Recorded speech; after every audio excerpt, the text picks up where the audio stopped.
Ô Zé Maria, você vai bater aquela falta na ponta direita contra a Ponte Preta na final nova agora, Ponte Preta e Corinthians? Você vai bater aquela falta lá do lateral na ponta direita do time do Corinthians?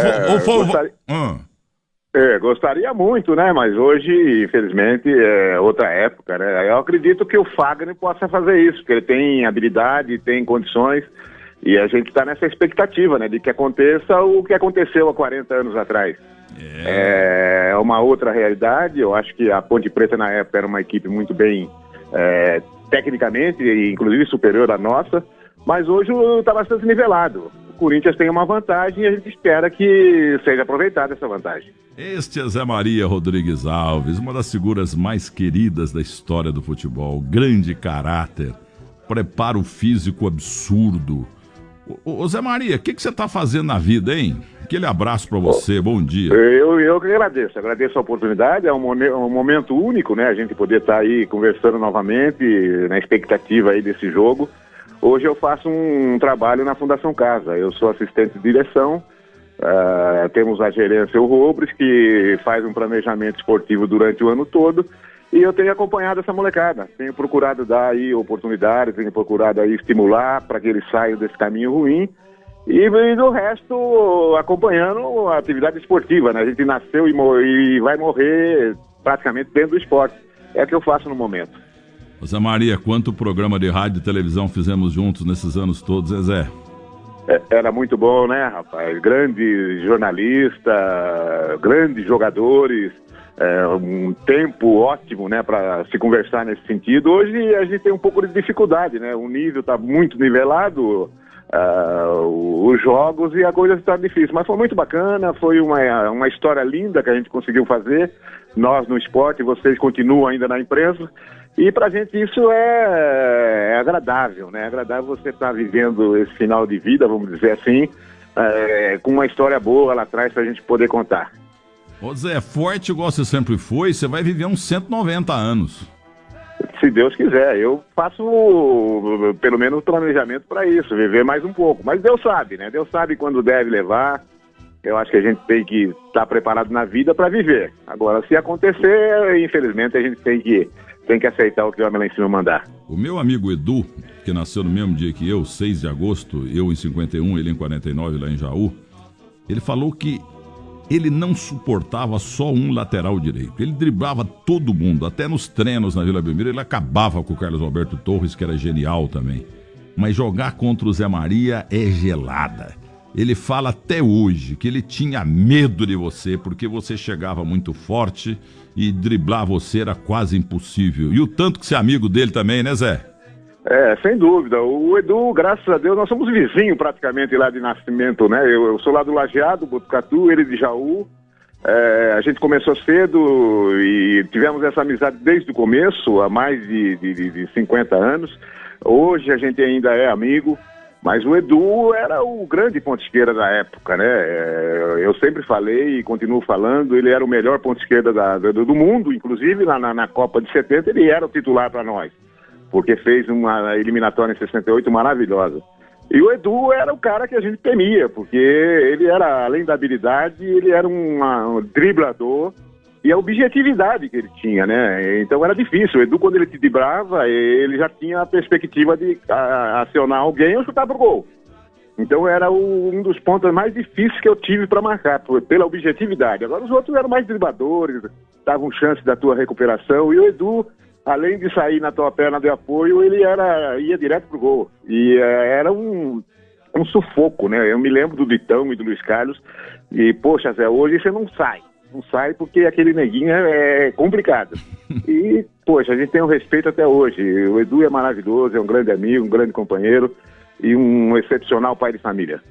Jonas Eduardo Américo. Parece que ele não tem filho não, viu? Ele não tem filho. Ele casou com a gaúcha quando ele jogou um pouquinho no Internacional e ele não tem filho. Eu falei pra ele outro dia, falei lá em Santos, ô Edu, pô, você tinha que ter tido uns 10 filhos, pelo menos uns 2 aí, iam jogar igual você. Pelo menos para deixar aquele espírito dele dentro de campo, que é importante, né? Hoje a gente não vê mais, né? Ponta a ponta como ele, com aquela habilidade, com aquela simplicidade jogando dentro de campo, né? Porque ele era objetivo, driblava quando tinha que driblar, não debochava do adversário. E era gostoso jogar com o Edu. Eu perdi muitas, mas também ganhei muitas. Era difícil, era difícil. Sempre tinha uma sensação de expectativa quando jogava contra o Santos. Então o Edu pra gente hoje, além do amigo, é um exemplo de vida, né? Ele não tem filho, mas tem um exemplo de vida e acredito que ele tenha muitos filhos postiços por aí. Agora você é muito gentil, viu? Ele mesmo fala. Você não falou a verdade aí não, você é muito gentil, muito humilde. Você ganhava mais do que ele nas divididas, porque o Roberto Dias, o Pelé me falou uma vez, eu nunca vou esquecer. Vocês ficam inventando o melhor marcador que eu tive na vida, Schultz da Alemanha, Trapattoni da Itália, Aldemar do Palmeiras, Rodrigues do Lindão da Ferroviária, o Muralha Negra do Comercial de Ribeirão Preto, o Peter, entendeu? Grandes marcadores. Mas o melhor que foi mesmo, vocês não falam. O maior marcador que eu tive foi Roberto Dias do São Paulo. Roberto Dias nunca deu um pontapé. O Roberto Dias em cada... Ele falou com a maior naturalidade. Ele falou, de cada 10 divididas... O Roberto Dias era tão bom, mas tão bom que ele ganhava 2 ou 3 de mim. Agora você tá falando aí que era meio a meio, mas o próprio Edu fala que você ganhava mais nas divididas do que ele, porque ele não gostava de jogar contra você, porque você era muito forte e muito leal, igual o Ditão. Eu sempre aproveitei o potencial que eu tinha, né? Eu não era um jogador habilidoso como era o Carlos Alberto, mas eu tinha a vantagem de um preparo físico privilegiado, né? Nasci no mato, roça, isso me ajudou bastante. Então eu aproveitava esse comportamento de poder marcar bem, de poder... Tinha uma boa recuperação, né? Na época eu aprendi muito com aquele lateral esquerdo do Santos, que era um grande amigo também, o Rildo. O Carrinho veio praticamente do Rildo, né? Então isso me ajudava bastante. E de vez em quando assustava, né? Porque eu dava o Carrinho objetivando a bola e na maioria das vezes eu acertava, né? E ele passou a ser uma defesa boa para mim, um diferencial, principalmente nos jogos quando a gente marcava esses pontas que tinham essas habilidades. Mas o Edu também está sendo humilde em falar isso. Eu me lembro na época que a Bandeirantes dava aquele moto rádio e dava aquele troféu do Bandeirantes. Eu devo ter uns 3 em casa e rádio, acho que eu ganhei uns 5 ou 6.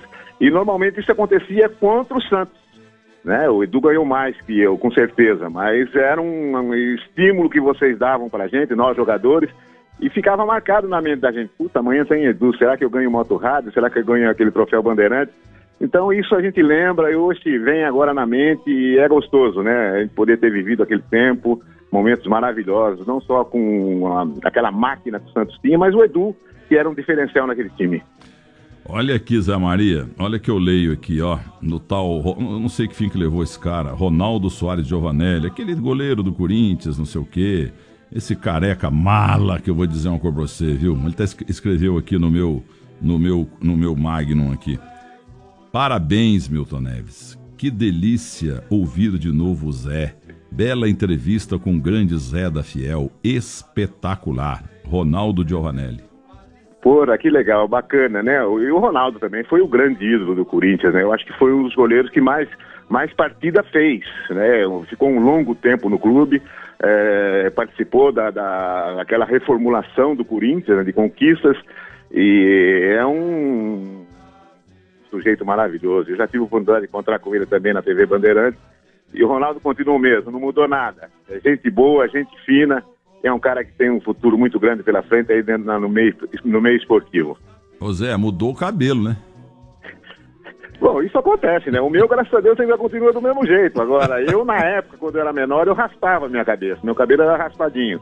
O dele agora caiu, né? Talvez seja a idade, apesar dele ser mais novo que eu. Ô Zé, e agora, eu não sei se você lembra, teve um jogo da Caldense com o Corinthians e o Ronaldo, igual o Félix, teu amigo Félix da Portuguesa, ele não gostava de usar luva. E o Ailton Lira jogava na Caldense. E a Caldense fez um gol, entendeu?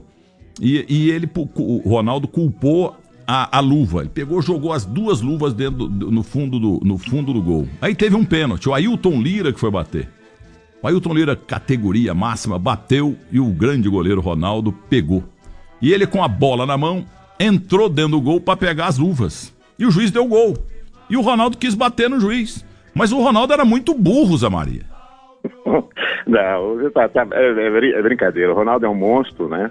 E você lembrou também outro monstro, que foi o Ayrton Lira. São histórias, né? Eu tenho as minhas, ele tem as deles, mas foi, acredito, um acidente de percurso, né? A revolta, aquela bronca pela luva e com a arbitragem, né? Talvez ele possa ter cometido esse erro.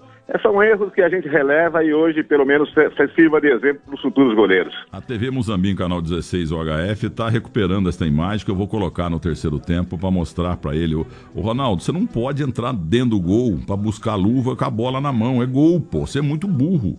Agora, Zé Maria, eu lembro de você na Copa de 74 na Alemanha Ocidental, aquele jogo contra a Argentina, o jogo estava encrespado, argentino sabe como é que é, brasileiro e argentino nunca se entenderam, e numa saída de bola da Argentina, a bola, tinha um loirinho chamado Babington, e o jogador da Argentina ficou encebando ali do lado direito do Brasil, do lado esquerdo da Argentina, e você chegou com esse monte de músculos, com a tua fortaleza, você deu uma prensada na bola e no corpo do cara, o cara caiu, você pegou a bola, cruzou e saiu o gol do Jairzinho. Ali o jogo acabou, foi devido à tua intervenção. Você lembra desse lance? Tá, lembro bastante, obrigado pela lembrança, pô. E isso daí foi também uma das coisas que eu aprendi no futebol. O Brandão, na época do Palmeiras, antes da Copa, falava, pô, Zé, você tem um potencial forte, você tem que procurar antecipar. Foi outro ensinamento que eu aprendi também, né? Antecipar, quando a bola chega no ponta ou no adversário, você antecipar. E lá foi uma dessas, né? Que eu antecipei, trombando com ele, e tive a felicidade de ir no fundo, né?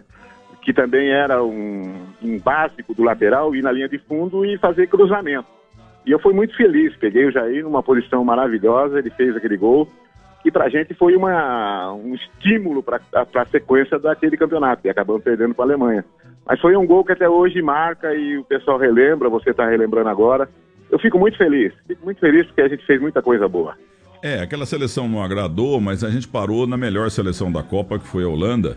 E naquele jogo, o Zé Maria, foi em Gelsenkirchen, pô, o Brasil no 0-0, nós entramos morrendo de medo da Holanda, porque a Holanda massacrou todo mundo. O Uruguai deu pena do grande Pedro Rocha, do Forlan, entendeu? Cada hora porque era um futebol lento, mais clássico, assim, quando o Forlan parava a bola, vinham 4 holandeses nele. Quando o Pedro Rocha, o grande e genial Pedro Rocha, pegava a bola, vinham 7 holandeses.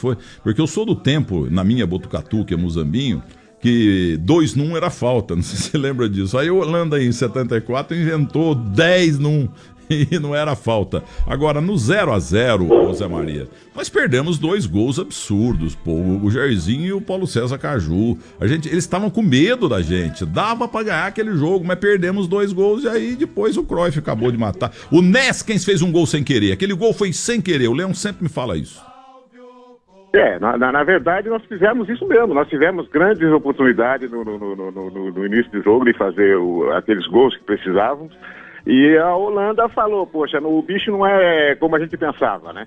E quando eles colocaram aquele trabalho diferenciado em cima da gente, eles mudaram a partida e acabaram chegando àqueles gols, né? Tivemos aquele problema com o Luiz Pereira, que foi expulso, facilitou até certo ponto, mas foi um jogo pra gente marcante, que ficou marcado para que a gente pudesse melhorar o nosso, ou pelo menos o nosso aproveitamento. Se tivesse tido um aproveitamento melhor naqueles primeiros minutos, o jogo seria totalmente diferente.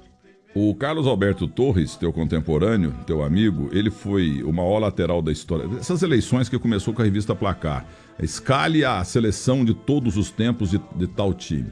O Carlos Alberto foi escolhido o melhor lateral direito da história da seleção, do Santos, do Fluminense, melhor zagueiro de área do Flamengo e também do Botafogo. E você, escolhido como o melhor lateral direito da história do Corinthians e da Portuguesa também. Isso é uma grande honra também, né, Zé Maria? Sem dúvida. Eu aprendi muito com o Carlinhos na época, né? Eu era molecão, tinha 20 para 21 anos. E ele, para mim, foi um espelho, né? Eu tenho 2 laterais que me marcaram bastante. Que foi o Djalma Santos, que meu pai falava muito e eu procurei ver alguma coisa. E o Carlos Alberto, que eu tive a oportunidade de jogar contra e depois junto, né? Naquele período de seleção brasileira.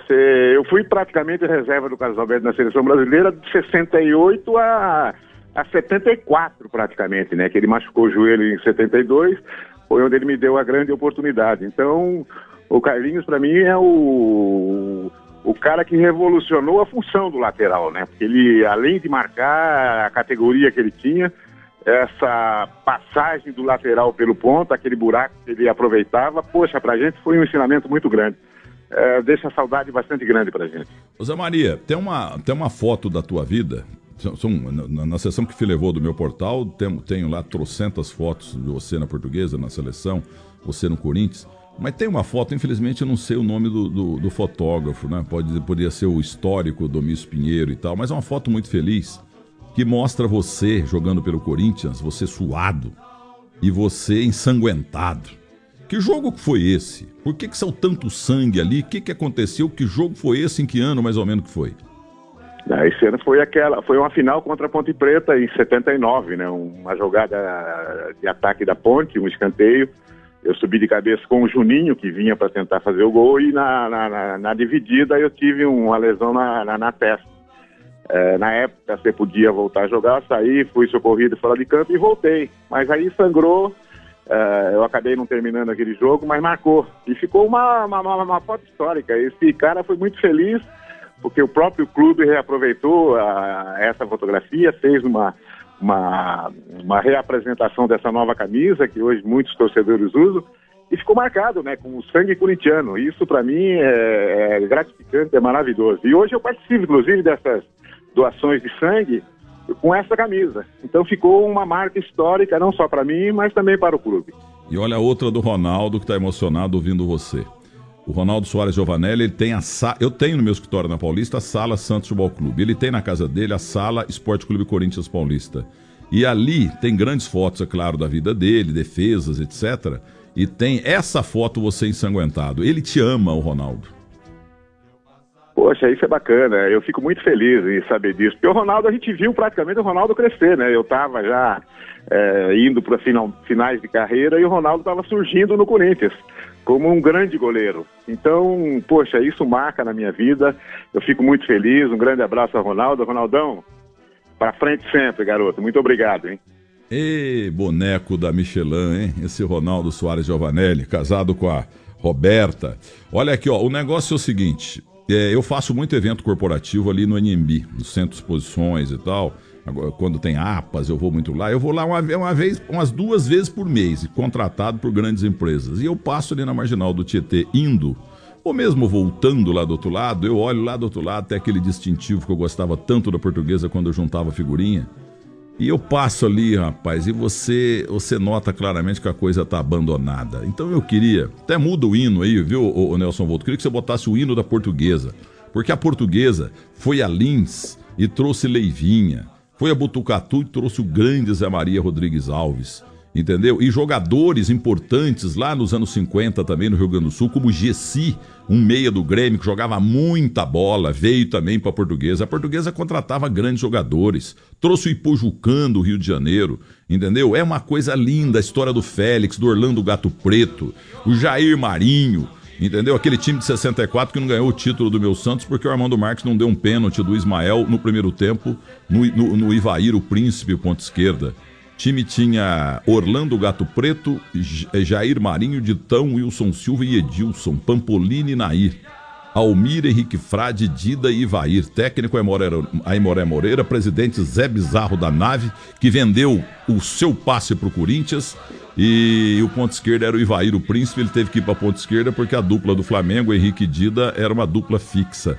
Queria que você falasse com o hino da Portuguesa de fundo, porque o torcedor da Portuguesa te ama também, não é só o corintiano não. Fale da Portuguesa, tem conserto a Portuguesa, querido Zé Maria? Sem dúvida, eu felizmente ainda tenho frequentado a Portuguesa. Nós fizemos agora recente uma partida dos jovens da Fundação lá no estádio da Portuguesa, e você disse muito bem, é com tristeza que a gente entra lá e não vê aquele semblante que a gente tinha antes, né, de alegria, de felicidade, não só por parte dos jogadores, como dos funcionários. Tive também recente lá no centro de treinamento com o Jairzinho, que foi um grande ídolo da Portuguesa, e hoje, junto com o Estevam, tentam recuperar a Portuguesa. A gente sente muito, né, porque a Portuguesa era um time que dava oportunidade aos jogadores, e hoje a gente não tem visto isso, né, a gente sonha e torce para que poderia voltar àqueles tempos, né, e a Portuguesa se recuperar e voltar a ser o grande formador e criador de jogadores do futebol brasileiro. Acho que a gente tem saudade, né? Não só de Enéas, como do Denner, o próprio Príncipe, o Leivinha, que surgiram lá. A Portuguesa voltar e dar esse sorriso novo ao seu torcedor, né? Aqueles antigos torcedores que nos prestigiavam, nos ajudavam. E é com tristeza que a gente fala da Portuguesa hoje pela situação que está, né? Mas estamos torcendo e rezando para que ela se recupere e volta a ser aquela grande lusa que todo mundo adora. Quem que inventou Super Zé? O Super Zé foi um apelido dado pelo Walter Abrão. Walter Abrão, talvez pela minha forma, pelo meu comportamento dentro de campo, aquele ir e voltar rápido para a recomposição da defesa, esse pintou do Walter Abrão. Agora, com o hino da Portuguesa de fundo, para a alegria do Antônio Eduardo Rocha Alves, do Mané Rocha Alves, que com o Grupo Grau eles estão patrocinando a Portuguesa. É claro que a Portuguesa precisa de mais 50 patrocínios, mas um chegou com 8 anos, outro com 10 anos no Brasil, sem nada, com o pai, e hoje são grandes empresários. Eles alimentam o Brasil com a sua rede Barbacoa, Rancho Português, Rancho Português, Rancho 53 a Castelo Branco, e tem mais uns 200 restaurantes até em Tóquio e no Rio de Janeiro. Eu queria saber o seguinte: escalhe uma Portuguesa com Zé Maria de lateral direito, por favor, para matar saudades.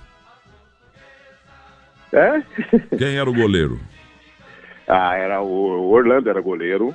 Orlando era goleiro, era eu, Zé Maria, Marinho Pérez, o Ulisses e teve o Fogueira, teve o Augusto, na minha época era Augusto. O Augusto está em Belém do Pará, ele foi jogar no Remo, nunca mais saiu de lá. E o Fogueira tem uma ótica em Araraquara e o Ulisses morreu. O Ulisses infelizmente foi. O meio de campo era o Lorico e Paz. Lorico e Paz, saudade, né, do Loricão. Ratinho, Leivinha, Ivair e Rodrigues. Esse era o time da Portuguesa. O Rodrigues, o baiano, morreu morreu em Salvador, ele estava num posto de gasolina, infartou. O Paes, com E, P-A-E-S. Eu lembro de um Santos e Portuguesa, o Santos era favoritaço, e eu ouvindo a Rádio Bandeirantes lá na minha terra, e o jogo foi 1-0 para a Portuguesa, gol do Paes. Eu fiquei com raiva. Você lembra desse jogo? Foi um jogo maravilhoso. E o pai, felizmente, tá aqui em São Paulo. Ele tá aqui no Tucuruvi, tá bem, graças a Deus, tranquilo. O Ivair tá se recuperando, o Leivinha tá se recuperando, graças a Deus. Mas dá saudade, né? Esse momento de você lembrar os tempos que a gente era feliz e não sabia. O pai jogou na Colômbia também, lembra? Ele teve no Milionários, se não me falha. Foi muito bem. Foi um dos jogadores que na época que saiu da Portuguesa para fora. Agora, eu me lembro na época. Eu gostei que você falou aí. Você falou do Lorico, o grande Lorico da Portuguesa Santista, do Vasco, do Botafogo de Ribeirão Preto. Você falou, e do Noroeste de Bauru, você falou Loricão. Você sabe que o Sócrates, numa entrevista internet uma vez, MediaCast, no Paraíso, ele me contou o maior companheiro que ele teve na vida, o cara que mais deu dicas para ele foi Lorico, no Botafogo de Ribeirão Preto.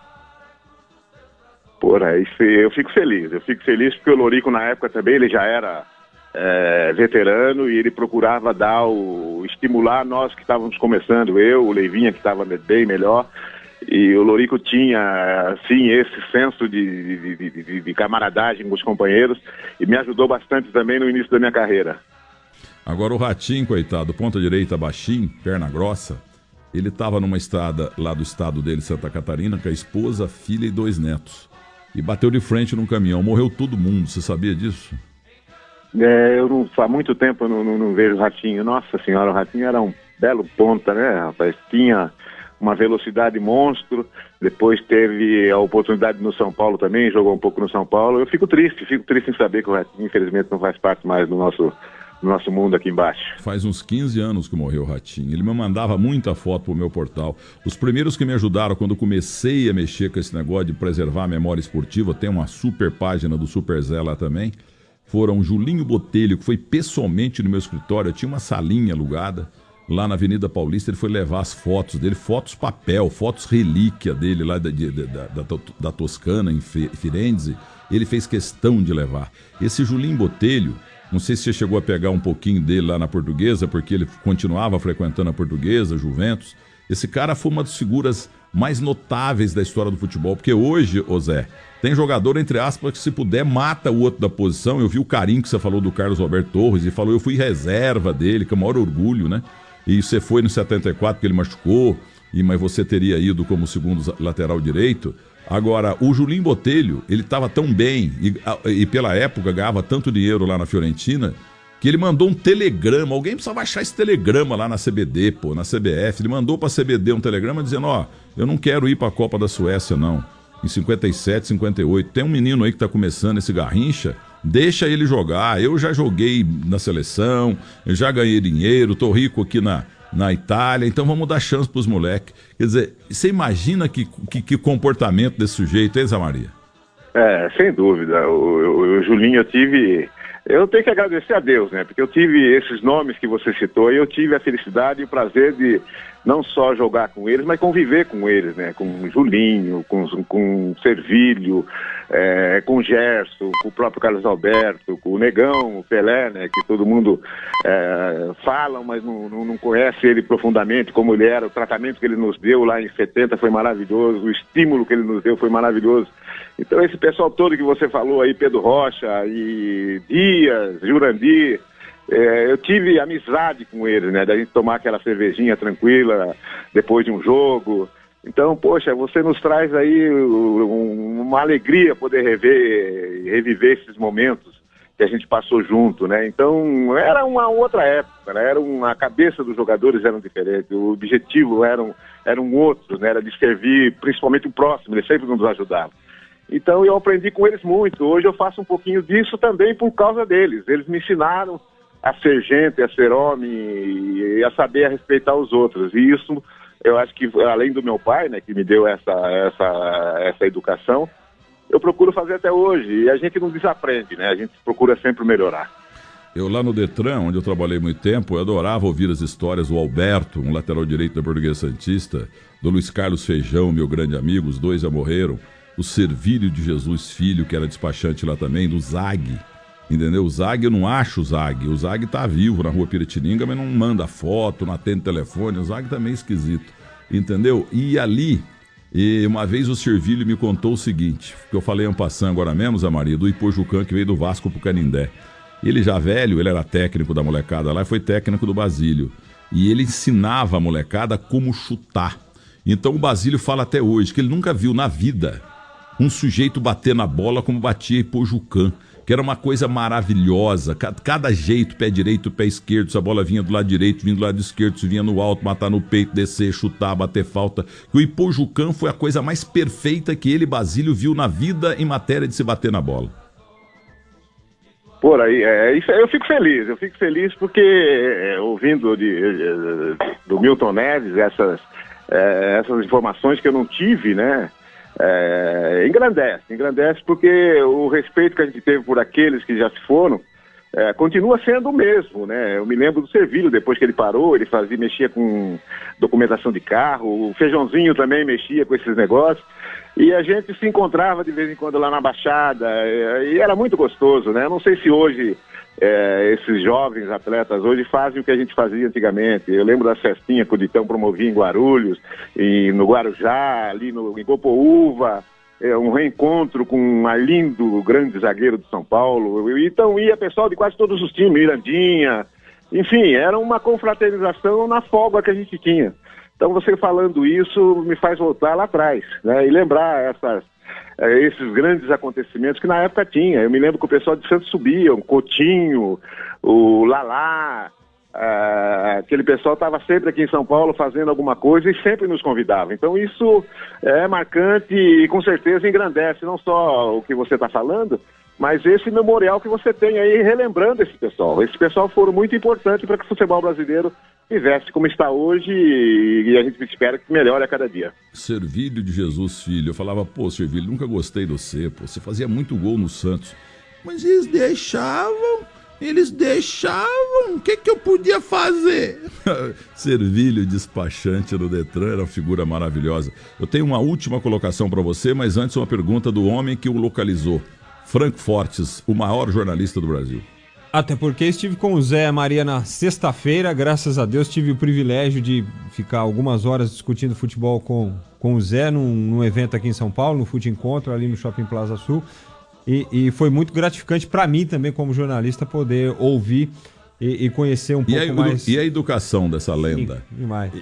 E conhecer a cortesia. Agora tem jogador aí que não joga nada, é uma máscara desgraçada. Porque como ídolo do futebol a gente já conhecia a história do Zé Maria, né? Mas ter o privilégio de passar algumas horas do lado do Zé realmente foi muito gratificante para mim como jornalista. O Marcelo Mendes, que é nosso amigo, o Milton, tá sempre conosco, lembra aqui, a foto que você está se referindo do Zé Maria na Placar é do Ronaldo Couto, da revista Placar de 1979, tá? E eu queria que o Zé contasse uma curiosidade que ele revelou pra gente lá na sexta-feira, que talvez você não sabe, você gosta de boas histórias. Você tem o Fusca do Maluf ainda, Zé? Opa! Rapaz, aquele Fusquinha o meu irmão capotou, né? O Tuta veio fazer uma viagem aqui em São Paulo, aí tava sem carro, eu falei, vai com o carro e depois eu pego, você traz pra mim. Ele acabou capotando na ida pra Campinas e o Fusca eu acabei fazendo um remendo nele, né? Peguei uma parte de um Fusca que um tio meu tinha em Limeira, meu tio Moacir, e eu tenho Fusquinha, adoro Fusquinha, não vendo, tá aqui no fundo do quintal. Não pode vender, não. É histórico mesmo, parabéns, Zé. Ô Zé, você falou do Tuta, ponta esquerda da Ponte Preta, teu irmão, e você cansou de marcar o Tuta nos grandes jogos, Ponte Preta e Portuguesa e Ponte Preta, mas Ponte Preta e Corinthians principalmente. E vocês brigavam ali, chegavam até a discutir certos lances, não tinha negócio de irmão lá não, né? Não, o irmão é fora de campo, né? Dentro de campo nós éramos profissionais, eu defendia o Corinthians, ele defendia a Ponte Preta. Chegamos a 2 finais, né? Inclusive essa de 77. E agora a gente vai começar a reviver, né? Eu conversei com o Forte ontem, ele já está inclusive querendo conversar alguma coisa a respeito de uma possível final entre Corinthians e Ponte Preta. Um grande jornalista, mas a gente aprende a cada dia, porque ele tem o comportamento da história nova do futebol brasileiro. A gente passou alguns momentos mesmo ontem lá num shopping, conversando sobre o drible, né?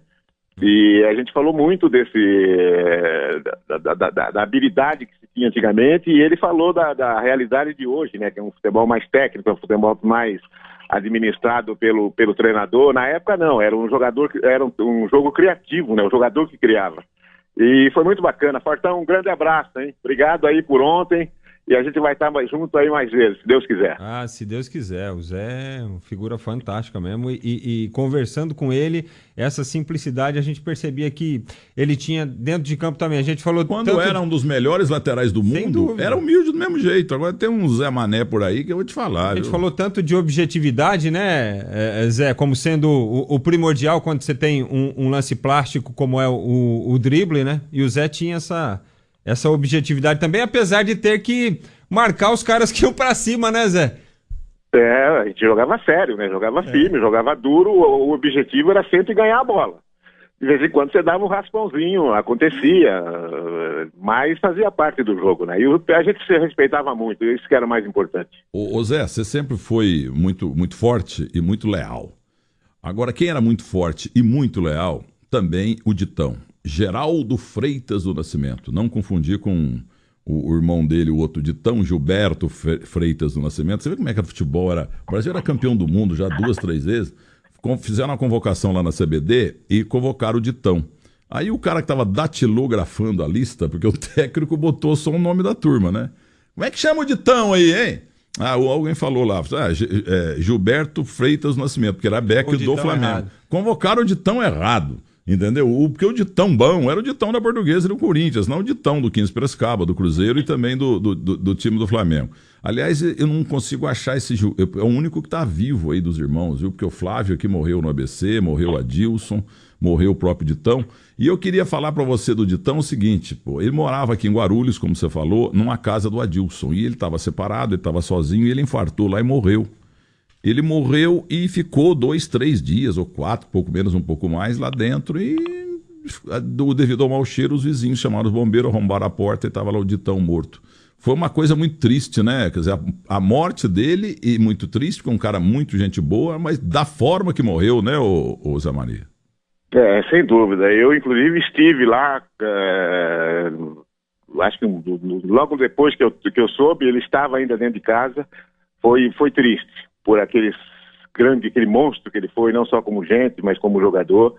Esse final triste foi pra gente terrível. Marcou muito negativamente. Mas o Ditão deixou exemplos bons. A gente tem que aproveitar sempre as coisas boas que ficam, né? E ele deixou esse exemplo pra gente. E ele que foi involuntariamente o responsável pelo precoce encerramento da carreira do Tostão, naquele jogo entre Corinthians, não foi Portuguesa não, né? Foi Corinthians e Cruzeiro.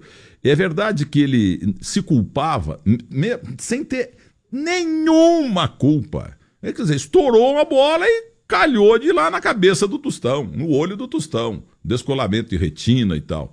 Quer dizer, ele era tão gente boa que ele se culpava, ele não se conformava, ele reclamava de ter feito isso sem querer com o Tostão, o grande Tostão, meu caro Zé Maria.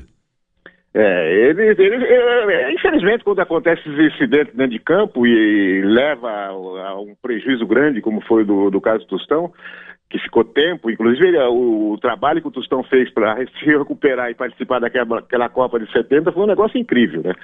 E o Ditão, de uma certa forma, ele tinha essa culpa, achava que ele... Mas não tem como, ele era um zagueiro, ele rebatia, inclusive, muito bem as bolas, em uma dessas rebatidas que aconteceu. E ele, acho que, infelizmente, acabou morrendo e se culpando e não se desculpando por aquele acontecimento. Foi uma marca negativa, né? Infelizmente, mas a gente sabe que ele teve culpa nenhuma e o Tostão também, com certeza, sabe disso. Foi uma pena, né? Foi uma pena, mas a história ainda deixa essas marcas que a gente de vez em quando tem que se relembrar. E o Tostão, a bem da verdade, um lord, um gentleman, jamais reclamou do Ditão. Jamais. Porque ele sabe que foi uma coisa que estava marcado e que ia acontecer. Culpa do Ditão foi absolutamente zero. O grande Tostão jamais reclamou do Ditão. Para terminar, meu caro o Zé Maria Rodrigues Alves, entrevista quando é boa, o senhor bolou aí, parabéns, Frankfurt. Até o telefone ajuda. Olha a qualidade do som que está entrando o Zé Maria no ar, né, Nelson Volta? Porque de vez em quando a gente pega o entrevistado num celular, a coisa cai, não sei o quê. A voz do Zé Maria, ele está com uma voz de 18 anos ainda. Mas eu quero falar, depois de tanta coisa linda que você contou, você vai falar uma coisa muito mais importante, que é o teu trabalho na ex-FEBEM, hoje Fundação Casa. Eu quero saber se você está recuperando a molecada, a maioria tem conserto. Como é que está indo o trabalho? Você está feliz? Tem muita gente que já foi desentortada e voltou para a sociedade? Conta pra gente. É um trabalho difícil, né? A gente sabe disso. Eu já estou lá praticamente há quase 18 anos fazendo esse trabalho. Trabalhei no pátio, hoje eu trabalho na assessoria, né? Dou uma assessoria à gerência de esporte. A gente vai levando. A gente sabe que o comportamento hoje do jovem é bastante difícil, né? A própria educação também é complicada, o problema social é complicado. E a gente sente muito, mas a gente tem que tentar. Eu acho que é uma missão que a gente tem. Enquanto eu tiver força, eu vou estar lá ajudando meus companheiros, pelo menos dar uma linha de comportamento, de disciplina para esses jovens. E a gente tem tido, sim, uma recuperação boa. O esporte, ele mexe com o estímulo desses jovens, dá oportunidade para que eles saiam para fazer atividades externas, principalmente. E tenho encontrado muitos deles na rua, né? Que agradecem, inclusive, por ter ajudado de uma certa forma, mas na área de esporte a gente não tem tido, assim, esse sucesso enorme, né? Nós tivemos aí uma meia dúzia de alguns que foram encaminhados para clubes, tiveram uma oportunidade, acabaram jogando essa oportunidade fora, mas eu não desisto. Eu acho que é um trabalho que foi dado para que eu viesse a fazer e vou continuar fazendo até quando eu puder. Eu acho que é possível, sim, você... nesse universo grande da delinquência, né, vamos dizer assim, você está tirando uma meia dúzia. Eu acho que a nossa missão é essa, é pelo menos tentar. E a gente vai continuar tentando e, com certeza, um ou dois que a gente consegue aí de cada ano, eu acho que faz parte desse nosso trabalho. Ô Zé, concluindo, você falou aí, en passant, que teve anos e anos no pátio, ou seja, contato direto com a molecada, com os infratores menores de 18 anos.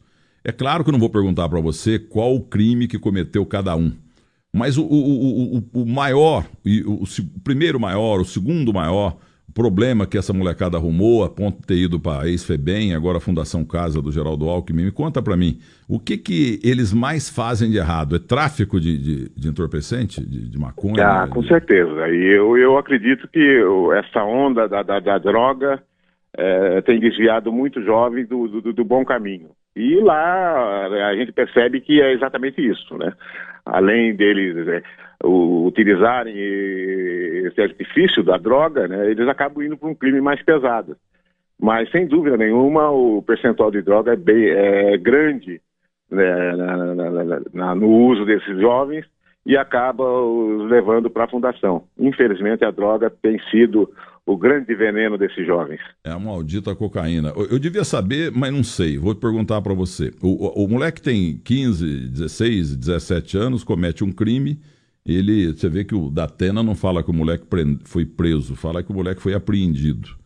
E ele fica lá, fica aí na Fundação Casa, onde você trabalha, Zé Maria. Aí quando o moleque lá dentro completa 18 anos, ele vai pra rua ou como é que funciona isso?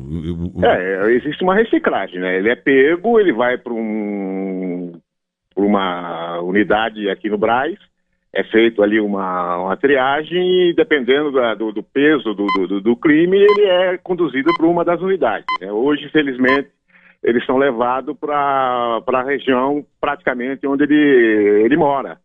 E depois ele cumpre a medida que é determinada pelo juiz, né? E depois sai. Ele sai e, infelizmente, essa saída ele retorna ao local onde ele estava, ou onde ele cometeu. Infelizmente, isso é um dos problemas grandes que a gente tem. Ele volta a cometer os delitos, mesmo depois de completar 18 anos. E, infelizmente, acabam retornando, agora já não mais para a unidade, né? Volta para delegacias e cadeias. Infelizmente. Ô Zé, me faz um último favor. Eu não sei se você ainda sabe, eu queria que você batesse uma falta pra mim aqui, um ataque do Corinthians. Vai, Zé Maria, cruza essa bola, Zé Maria. Vai lá, Zé Maria. Vamos lá, Nelson Volter. Correu Zé Maria, bateu, descarrega a bola forte para o meio do gramado, balão subindo, descendo, vai ficando bola para Vladimir dá para Basílio avançando, empurrou na ponta esquerda para Romeu correu, alcançou, preparando emoção, atenção, jogada perigosa para Ponte Preta, abre o jogo na ponta direita para Vaguinho, deixou para Zé Maria, correu, vai alcançou, arrumou, vai levantar pela ponta direita, preparou, chutou, a bola acabou batendo em Ângelo, levantou-se o braço, Zé Toque, o árbitro da partida marca, ele põe as mãos sobre a cabeça, mas é claro para tentar perturbar ou confundir, mas houve o toque, Roberto. Houve, ele dramatizou o negócio como se a bola houvesse batido na testa. Agora o Docide de cara havia marcado o arremesso apenas lateral. Depois é que ele corrigiu a sua marcação, porque o jogador bateu com ambas as mãos na bola. É uma falta perigosíssima contra Carlos. Esperança corintiana, tormento para a Ponte Preta. Prepara-se Zé Maria para levantar. Balão subindo, descendo. Cobrou, movimentada a bola. Acabou ficando na boca do gol. Confusão, entrou. Correu, Basílio.